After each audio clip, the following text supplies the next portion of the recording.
Hello everyone, welcome back to my channel.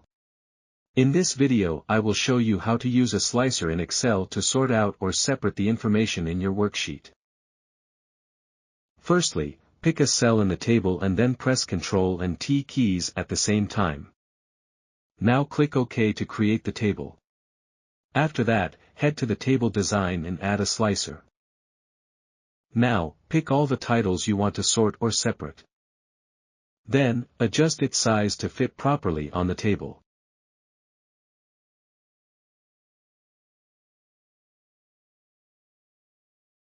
Next, select the word you want to filter out by clicking on it. You can also filter out additional words by holding down the Ctrl key.